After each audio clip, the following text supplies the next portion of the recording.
Olá, amigos e amigas, Diácono Beto, Paróquia São Miguel Arcanjo, Arquidiocese de Maringá. Peçamos a proteção do Pai e do Filho e do Espírito Santo para melhor entendermos o livro de Juízes. Estamos olhando o livro de Juízes, já vimos a primeira e a segunda introdução. E hoje vamos começar, a partir do capítulo 3, versículo 7, a saga dos juízes. São 12 juízes, maiores e menores, cada um fazendo ou a libertação do povo, no caso os juízes maiores, ou a administração da justiça dentro do povo, no caso os menores. E o primeiro juiz que nós vamos ver, capítulo 3, versículo 7, é Otoniel.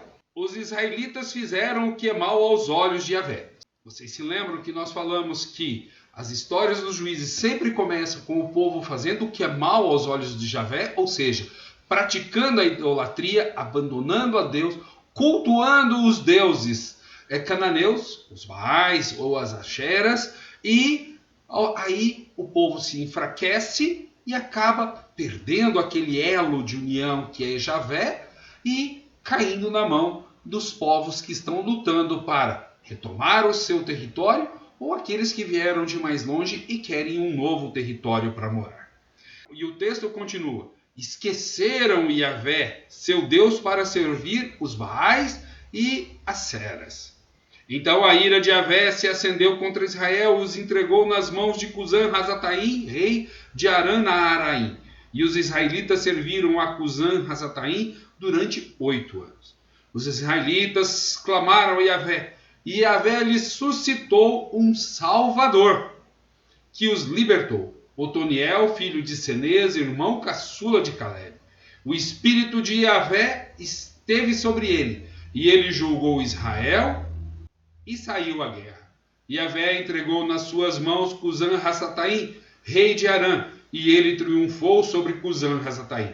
A terra descansou por 40 anos. Depois Otoniel, filho de Cenez, morreu.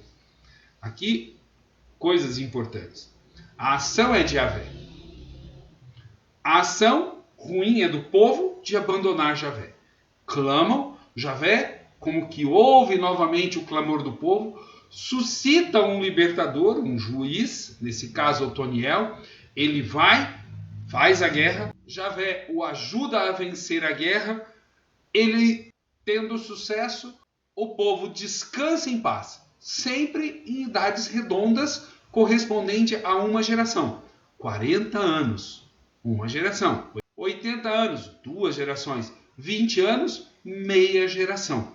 Sempre assim. Ao final nós vamos ter 480 anos somando todos os juízes, sendo que o período de juízes ele tem em torno de 150, 160 anos, de 1160 até em torno do ano 1000 antes de Cristo. Mas aqui eles querem teologicamente dar um juiz para cada tribo e uma geração no mínimo para cada juiz.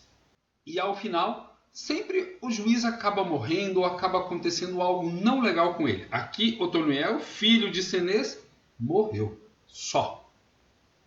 Já o segundo juiz que é apresentado é Aod. Ele também é um juiz maior, vai libertar o povo. E começa no versículo 12 do capítulo 3, assim: os israelitas recomeçaram a fazer o que é mal aos olhos de Yahvé. E Yahvé fortaleceu Eglon, rei de Moabe, contra Israel, porque faziam o que era mal aos olhos de Yahvé. Então, quer dizer, Eglon cresceu porque Yahvé está se vingando do povo. Essa é a leitura que eles fazem, já que para eles tudo é motivação religiosa. Quer dizer, se nós estamos fracos, o nosso inimigo cresce. Mesmo ele estando fraco, ele pode ser um fraco mais forte que nós. Eglon uniu a si os filhos de Amon e Amaleque.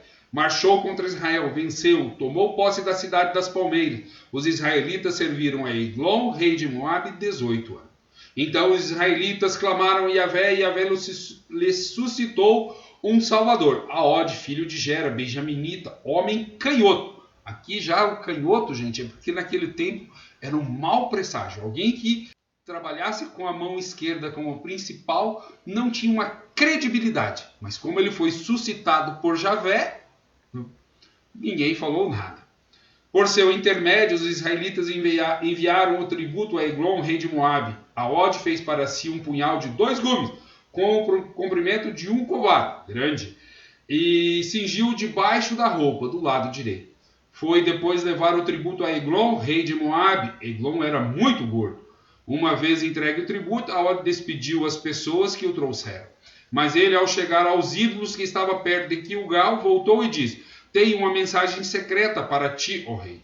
O rei disse: silêncio, e todos se achavam perto dele saíram. A Ode aproximou-se, o rei estava sentado na sala de cima, que era mais arejada, reservada só para ele. A Ode lhe disse: é uma palavra de Deus que trago para ti, ó rei.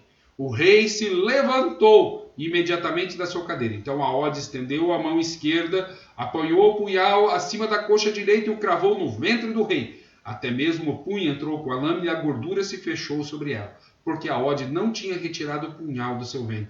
Então os excrementos saíram. A Ode saiu pelo vestíbulo, tendo fechado atrás de si as portas da sala de cima e trancado com ferrolho. E aí os servos vão ficar esperando, e vão falar assim, lá no versículo 24, sem dúvida, ele cobre os pés no retiro da sala arejada. Ou seja, tinha chamado alguma mulher para um ato sexual. Cobrir os pés na Bíblia é sinal de uma relação sexual. Esperaram até ficar inquietos, porquanto nem sempre ele abria as portas da sala de cima.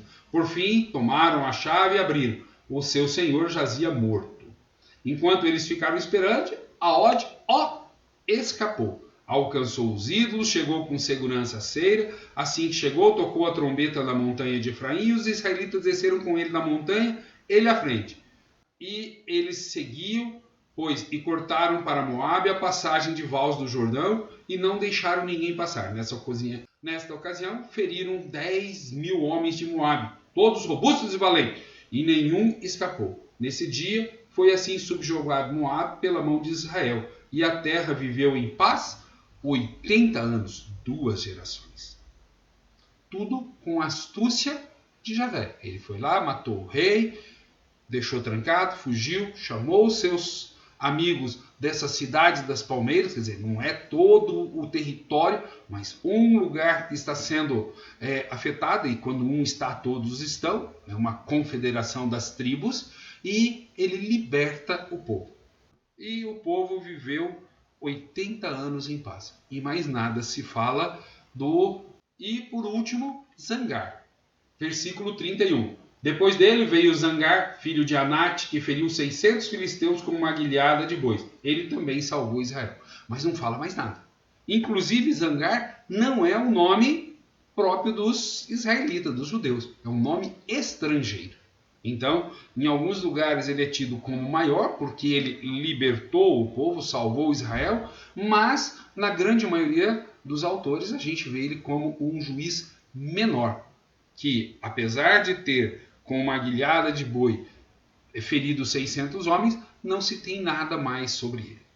E aí o próximo é Zangar e Barak, mas isso é no nosso próximo estudo. Que bacana, gente, entendermos como que o povo vai enfrentando com Deus e às vezes se prejudicando sem Deus na história que acontece entre a entrada na Terra Prometida até a escolha de um rei, chamado período de ouro, ou período de confederação das tribos de Israel, ou período de juízes, aonde eles não têm um rei, mas através da organização popular, através da suscitação de juízes por parte de Deus, eles mantêm a autonomia. Se você ainda não está inscrito em nosso canal, se inscreva para melhor entendermos a palavra de Deus. Paz e bem.